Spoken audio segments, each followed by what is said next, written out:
याद रखो, तुम्हें जो जीवन मिला है, जीवन में जो तन मन मिले हैं तथा जो कुछ भी सामग्री मिली है, सब भगवान की सेवा में लगाने के लिए ही मिली है।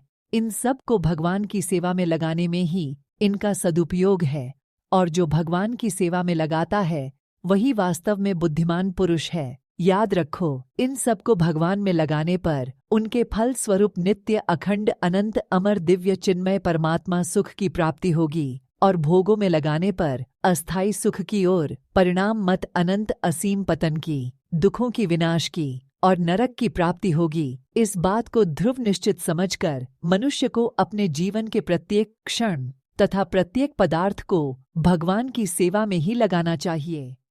याद रखो, शरीर का आराम, नाम का नाम आदि सब भोग ही है। यद्यपि ना तो आत्मा वह शरीर है और न नाम ही। शरीर का निर्माण माता पिता के राजवीर्य से गर्भ में हुआ है, और जन्म के पश्चात नाम की कल्पना होती है। मरने के बाद भी यह शरीर तो रहता ही है और शरीर का नाम भी रहता है, पर शरीर में से चेतन रूप तुम निकल जाते हो। तुम्हारे आने से ही शरीर में चेतनता आई थी, और तुम्हारे निकलते ही शरीर अचेतन मुर्दा हो गया। पर मोहवश तुमने शरीर और नाम को ही आत्मा अपना स्वरूप मान लिया, इसलिए उन्हें की आराम तथा नाम के लिए सदा चिंतित, चेष्ट आयुक्त और कर्मपरायण रहते हैं हो। इसी के लिए नए नए विज्ञान का आविष्कार, कार्यों का विस्तार, विविध कला कौशल का प्रचार, नई नई भोग वस्तुओं के निर्माण के लिए उत्पादन गृह कारखानों का प्रसार तथा विविध प्रकार के अनंत प्रत्यय करते हो, और जीवन भर सफलता असफलता के आने जाने में दिन रात सुखी दुखी होते रहते हो। कभी भी द्वंद्व दुख से मुक्त नहीं हो सकते।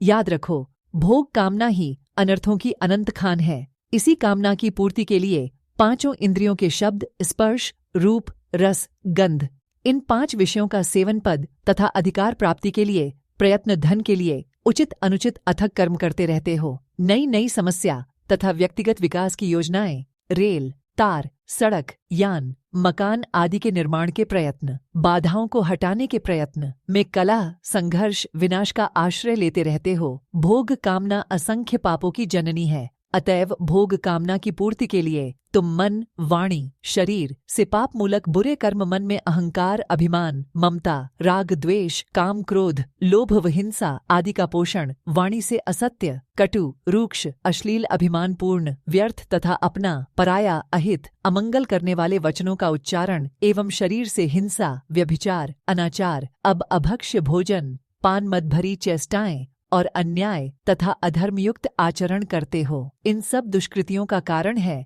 तुम्हारे मिथ्या शरीर में तथा नाम में मैं भावना तथा उनके आराम नाम की नित्य। याद रखो, तुम इसी उधेड़ बुन में, इसी अशांति दुखपूर्ण स्थिति में ही मर जाते हो। जीवन भगवान की सेवा में नहीं लग पाता और वह व्यर्थ अनाथ में नष्ट हो जाता है। अतएव आज से, अभी से ही सावधान होकर अपने जीवन के प्रत्येक क्षण को तथा शरीर, वाणी, मन की प्रत्येक चेष्टाओं को भगवान की, केवल भगवान की सेवा में ही लगाकर जीवन को कृतार्थ तथा सफल बनाओ। आपको भी कल्याण की यह बातें अच्छी लगी हो तो चैनल को लाइक एंड सब्सक्राइब जरूर कर दें, और ऐसी ही कल्याण की बातों को सुनने के लिए बेल आइकन जरूर दबाएं। नमस्कार।